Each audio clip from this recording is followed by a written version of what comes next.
I know this is going to sound not very smart, but a lot of people don't know what it's like to do simple things in space. How do you go to the loo in space?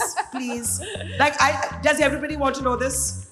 Yes. So, here on Earth, just remember you usually either sit or stand and gravity takes over.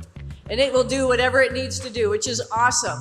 So we actually have a pretty complicated system that divides these two actions, because there's two actions here, up, and you turn the switch on and it provides a pulling force with a fan to pull away your urine, number one, through a hose. And then on the number two part, you're sitting essentially on a little bucket, and the bucket has a little plastic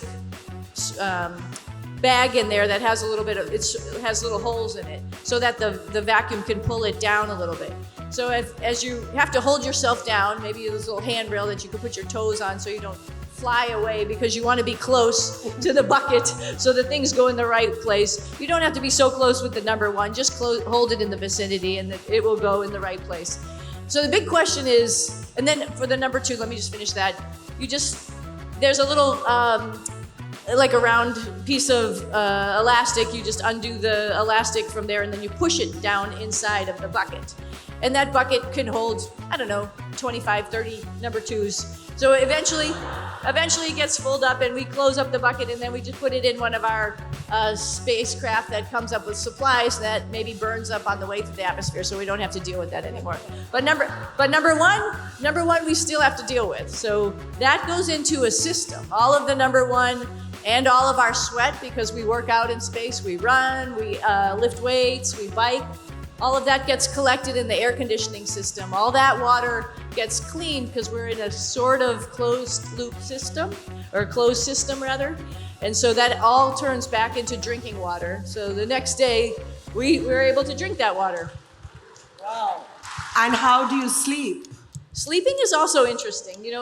Takes a little while because I come here and I relax and I sit down that feels good. There's none of that. My mom said, oh my gosh, you didn't sit down for 6 months. I'm like, no, I don't have a chair. I don't have a desk. You don't need one. You just float and your computer is Velcroed to the wall. And same with sleeping. So if you're going to sleep, we each have a sleep station, maybe about the size of this table, so that you can close the doors and it can be quiet and it could be dark and you can go to sleep in there. But it's a little chilly. We keep the space station around 20 degrees Celsius. And so if you didn't have anything, you can't put a blanket on. As soon as you put something on, it's going to float away. So we each have a sleeping bag, and so you're inside of the sleeping bag. And I had to never have the feeling of laying down though. At night when you go home and you're just oh my God, it feels so good to just lean back. You don't have that feeling, so you're sort of trying to figure it out for a month. Your body's sort of going, what am I doing? Try to accelerate that process. I had my sweatshirt and I would wrap it around my neck and hold it right here. So it sort of made it feel like covers. And then I get so exhausted you finally fall asleep.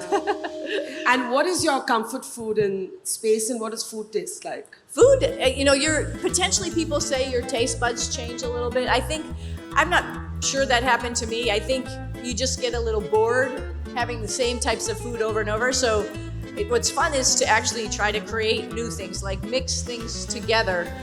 Everything comes in a package. Some of it's dehydrated, some of it's ready to eat, and you just heat it up. But we had everything from Italian food, lasagna, to Japanese food, which is a little bit too much for me sometimes, but it was very tasty. Russian food, which was more like kasha and meat mixed together with a sauce. Since we were up there, we had a cargo spacecraft come up. I got a bunch of Indian food. I know not what everybody likes, pre-packaged. Not like the good food here in Kerala, but pre-packaged Indian food. So it had a little sauce with it, which was great, and rice also. But rice you want to maybe put a little water in there so it doesn't start flying all over the place. That's problematic. But it's really fun to try and mix things together. My favorite food, though, it was a Russian cheese, like a cottage cheese called tvorog. It has a little sugar in it, it's little cheese, little nuts, and it's like full of protein, probably full of fat too, but we don't care while we're up there. And that could last you for a long time. So before every spacewalk, I had some Tvorik.